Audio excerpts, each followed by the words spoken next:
नमस्कार। मैं हूं डॉक्टर आर एम जोशी और आप देख रहे हैं पोषण शिक्षा।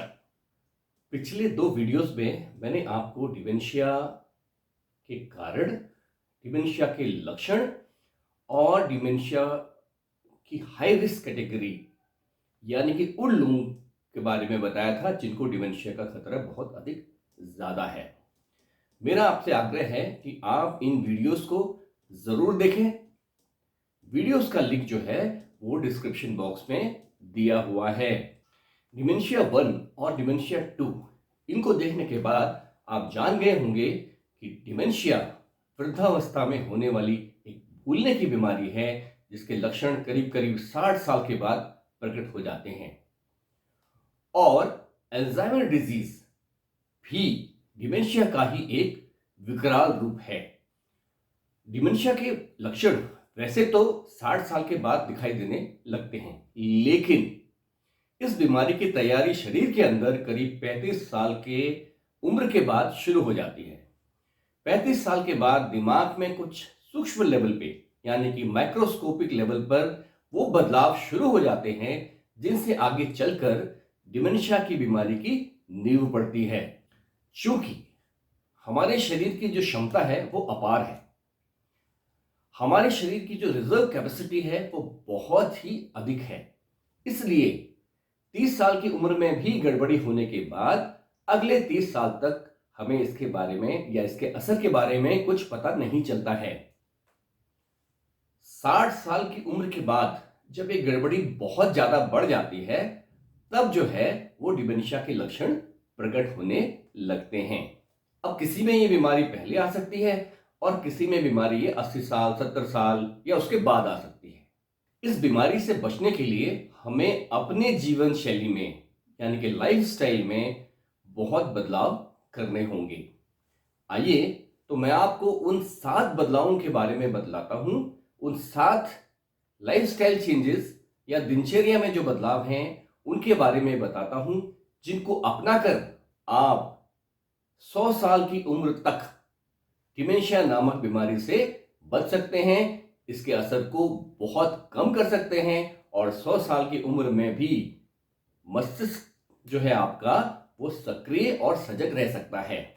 सबसे पहले अपनी जो क्रॉनिक डिजीज है जैसे कि बीपी की बीमारी या शुगर की बीमारी, इसको बहुत ही गंभीरता से लेना चाहिए। तो समय पर इलाज, नियमित समय पर दवाई और डॉक्टर के पास चेकअप या फॉलोअप ये बहुत ज़रूरी है। ये बहुत ज़रूरी है कि बीपी को कंट्रोल में रखा जाए और ब्लड शुगर को कंट्रोल में रखा जाए। दूसरा बदलाव है शारीरिक निष्क्रियता यानी कि सेडेंटरी लाइफस्टाइल को त्याग कर फिजिकली एक्टिव हो जाना। आप कम से कम 1 घंटा रोज एक्सरसाइज को दें और दिन में कम से कम 7,000 से लेकर 10,000 स्टेप्स यानी कि कदम जरूर चलें। बिस्तर का इस्तेमाल केवल सोने या दोपहर में रेस्ट करने के लिए करें। एक्सरसाइज संबंधी बहुत सी वीडियोस मेरे इस चैनल में हैं, इन सभी का लिंक जो है वो डिस्क्रिप्शन बॉक्स में दिया हुआ है। तीसरा जो बदलाव है वो है दिमाग की सक्रियता को बढ़ाना यानी कि ब्रेन को एक्टिव करना। आज के समय में हमने ऐसे काम करने बिल्कुल बंद कर दिए हैं या कम कर दिए हैं जिनसे दिमाग पे जोर पड़ता है। अब जोड़ घटाने के लिए हम कैलकुलेटर का इस्तेमाल करते हैं। किताब पढ़ने की जगह अब टीवी, ऑडियो बुक्स और सोशल मीडिया या रील्स ने ले लिया है और बाकी जो रही सही कसर है वो अब एआई उसकी जगह पे ले लेगा। तो इस तरह से आज के जमाने में हमारा दिमाग जो है पूरी तरह से निष्क्रिय हो रहा है। 60 साल की उम्र के बाद अब जरूरत है अपने दिमाग को पुनः सक्रिय करने की। अब सवाल ये उठता है कि ये सब कैसे किया जाए। तो शुरुआत में आप छोटे मोटे जोड़ घटाने जिनके लिए कैलकुलेटर का इस्तेमाल करते हैं वो ना करें, पहले खुद जोड़ घटाना करें। उसके बाद आप चाहें तो कैलकुलेटर से उसे क्रॉस चेक कर सकते हैं। कम से कम 10 मोबाइल नंबर याद करें।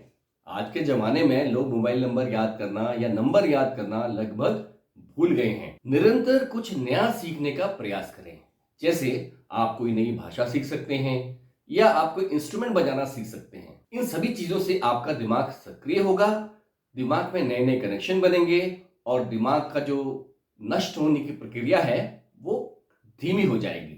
इसलिए डिमेंशिया से बचने के लिए सबसे ज्यादा जरूरी है अपने दिमाग को सक्रिय करना या अपने दिमाग को सक्रिय रखना।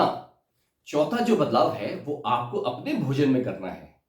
मेरे विचार से आज का जो भोजन है वो ही डिमेंशिया का बहुत बड़ा कारण है।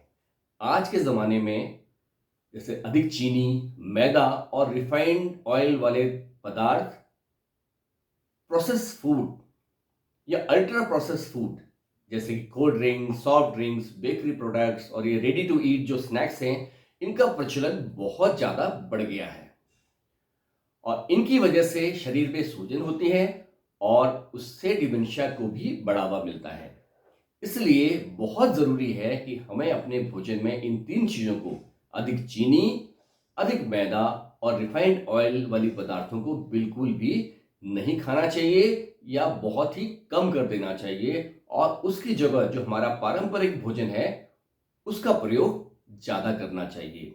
हमें रियल फूड्स का इस्तेमाल करना है, ऐसे भोजन या ऐसे खाद्य पदार्थ जो खेतों में पैदा होते हैं और उसके बाद हमारी प्लेट पे पहुंचते हैं। ऐसे पदार्थ जिन्हें फैक्ट्री में बनाया जाता है उनका इस्तेमाल करना बिल्कुल बंद कर दें तो बहुत अच्छा होगा। सिगरेट और शराब, इनका इस्तेमाल अब आपको बंद करना होगा और इन दोनों में से सबसे जरूरी है कि आप सिगरेट का इस्तेमाल तो बिल्कुल ही बंद कर दें। सिगरेट, बीड़ी, तंबाकू, ये सब जो है डिमेंशिया को बढ़ाते हैं। शराब का इस्तेमाल जितना कम होगा उतना अच्छा है क्योंकि शराब जो है वो एक टॉक्सिन है। छठा बदलाव है वो नींद के बारे में है। पर्याप्त मात्रा में नींद लेना बहुत जरूरी है। ऐसे लोग जो बहुत कम सोते हैं, 3 से 4 घंटा ही सोते हैं, उन्हें डिमेंशिया का खतरा बहुत अधिक बढ़ जाता है। ये बात ध्यान देने लायक है कि नींद के दौरान ही दिमाग की सफाई होती है और दिमाग में नए नए कनेक्शन का निर्माण होता है। इसलिए डिमेंशिया से बचने के लिए सबसे जरूरी है कि कम से कम 7 से 8 घंटा आपको पर्याप्त मात्रा में नींद लेना है। क्या आप जानते हैं कि अकेलापन यानी कि लोनलीनेस भी डिमेंशिया का एक बहुत बड़ा कारण बन सकता है। जब हम लोगों के साथ मिलते हैं, उनसे बातचीत करते हैं, हंसते हैं, तो हमारे दिमाग के कई हिस्से एक साथ सक्रिय हो जाते हैं। लेकिन अगर हम अकेले रहते हैं, किसी से मिलते जुलते नहीं हैं, तो हमारा दिमाग जो है उस पर भी उसका बहुत बुरा असर पड़ता है क्योंकि दिमाग की जो सक्रियता है वो कम हो जाती है। इसलिए बहुत जरूरी है कि आप अपना कुछ समय अपने मित्रों, अपने परिवारजनों या पड़ोसियों के साथ जरूर बिताएं। आप किसी भी सामाजिक समूह जैसे कि भजन वाला समूह है या योगाभ्यास करने वाला समूह है या कुछ ऐसे क्लब होते हैं जिनमें कि पुस्तकों के बारे में चर्चा होती है, उनमें जरूर शामिल हों जिससे आप अपना सोशल आइसोलेशन या जो एकाकीपन है उसको कम कर सकें। याद रखिए, एक दूसरे से जुड़े रहने का मतलब है अपने दिमाग को सुरक्षित रखना।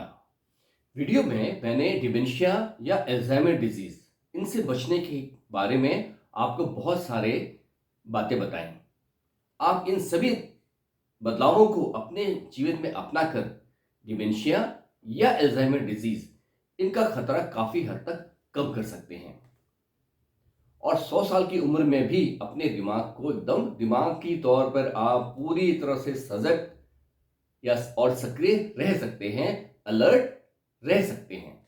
ये ध्यान देने वाली बात है कि ये बात जो है, ये जो उपाय हैं या बदलाव हैं, वो केवल 60 साल के से ज्यादा की उम्र के लोगों के लिए ही नहीं, वरन 30+ वाले जो लोग हैं उनके लिए भी उतनी जरूरी है क्योंकि डिमेंशिया की शुरुआत जो है वह 30-35 साल के बाद शरीर के अंदर शुरू हो जाती है।